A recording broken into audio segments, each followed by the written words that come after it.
So these 4 kids and their mom, they're all passengers on a small airplane, and it's passing over the jungle. When suddenly, something goes wrong with the engine, and the pilot, he tries to radio out, but it's too late. The plane engine fails, and it has started to plummet down into the jungle. And it falls faster and faster until, kaboom, it crashes into the trees below, nose first. And now the front of the plane is a complete wreck, and the pilot and one other passenger, they die on impact. But the mom, she survives, although she's badly injured. And the 4 kids who were sitting at the rear of the plane, for the most part, they're unscathed. Now these kids are young. They're 13, 9, 4, and 11 months old. And the 13-year-old, her name's Leslie. And Leslie has no idea if anyone's looking for them or if even anyone knows their plane has crashed. Oh, but that's not going to stop Leslie. Her mom is seriously injured, so she has to take charge. And the first thing she and the other kids do is they create a makeshift shelter from branches. And it's held together by using her hair ties. And they all just chill there by the wreckage trying to survive.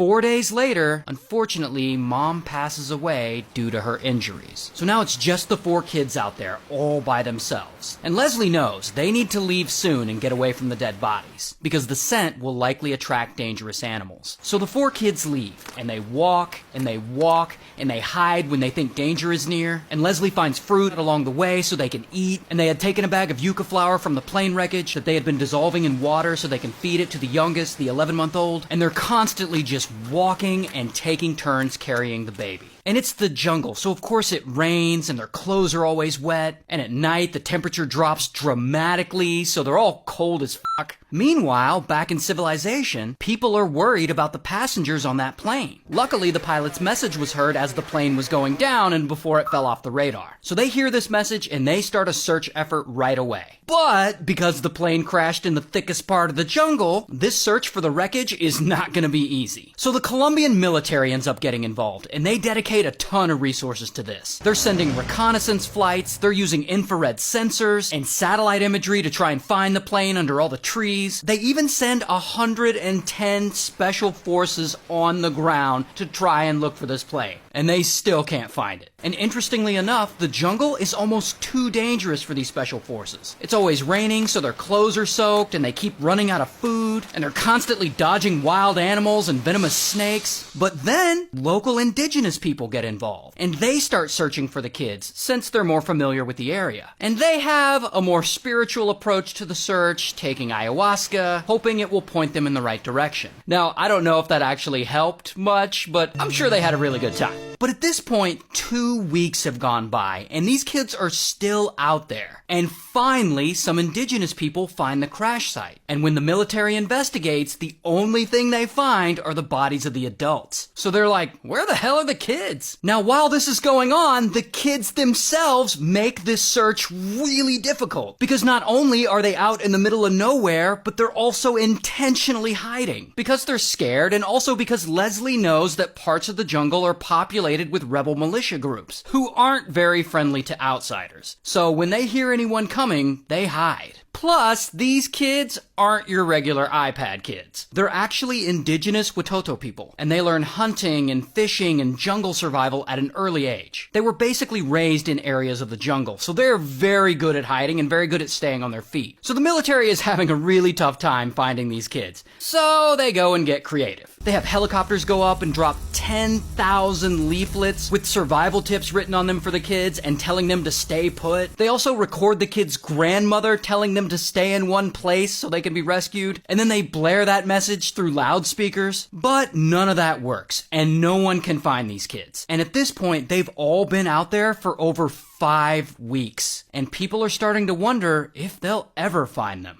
Until, at one point, the kids are all hiding, and they're suddenly approached by an animal. Not a wild, dangerous animal, it's actually a Belgian Shepherd, a dog. A dog named Wilson, a military rescue dog, and he's apparently very friendly. Now, upon seeing this dog, the kids, they know someone's close, and they know this is good news because a rebel militia group wouldn't have a dog as good as Wilson. So, for the first time, they don't run and hide. Instead, they mostly stay put knowing a rescue team is close. And Wilson is with them for like 2 or 3 days. Meanwhile, rescuers on the other side of the jungle, they follow his paw prints until they ultimately reach the kids.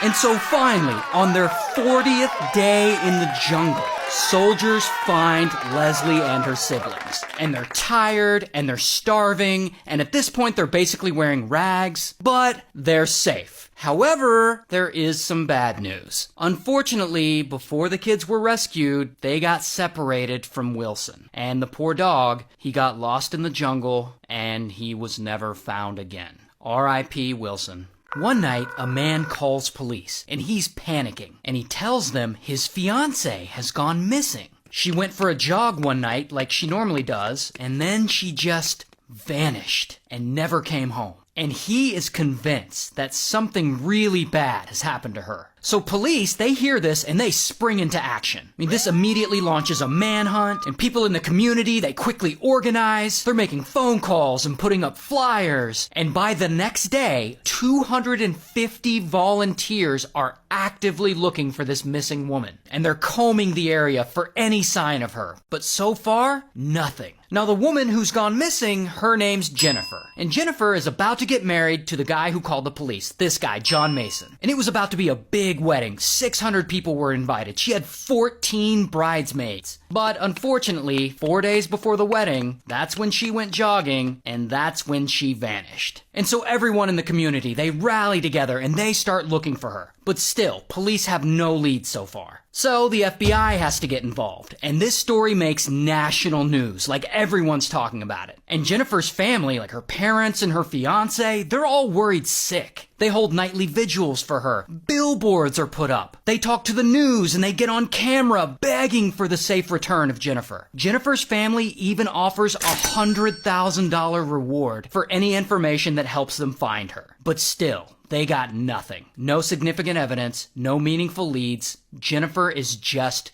gone. Until it's 1:30 a.m. on the day of her and John Mason's scheduled wedding. And John Mason, he gets a phone call. And holy shit, to his surprise, it's Jennifer. And she's crying and she's frantic, but she's alive. And strangely, she's calling from a payphone at a 7-Eleven on the other side of the country. How in the hell did she get there? Well, here's what she says happened to her. So 3 nights ago, Jennifer's out jogging like she normally does, when suddenly, boom, a blue van screeches up, and 2 people jump out, a Hispanic man and a heavy-set white woman. And they grab Jennifer and they throw her in the van and they speed away. And while she's in the back of that van, they tie her up with some rope. And then they take turns and they essay her, and then they drive all the way from Georgia to Albuquerque, New Mexico, before they drop her off in the parking lot of some random 7-Eleven. And that's when she calls her fiancé from a payphone, and she says she's shook up, but that she's otherwise unharmed. So that's what she says happened. So Albuquerque police, they go and they pick her up from this 7-Eleven parking lot. Meanwhile, back home, her friends and family and John Mason, they're all overjoyed. I mean, she's found and she's alive and she's not seriously physically injured. But in Albuquerque, the FBI have some questions. So they go to the police station to talk to Jennifer, because they need more information on this Hispanic man and this heavy-set white woman who are apparently just running around kidnapping people. So they sit Jennifer down and they start asking her questions. And she describes the essay and everything that happened in detail. But pretty quickly, the FBI realizes something in this story isn't adding up. The details keep changing and she's fumbling and she's not able to remember things that people would normally be able to remember. So they get suspicious. And in that interview, they start challenging some of her claims. And their questions, they get tougher and tougher. And these are questions that Jennifer just isn't ready for. But she sticks to her story. And then hours go by and they're still pressing her hard. And then finally, after all that, after hours of being in there, she gives in. And she drops a bomb on them. She confesses to them she was never kidnapped. There was never any blue van or Hispanic man or heavy-set white woman. She made it all up.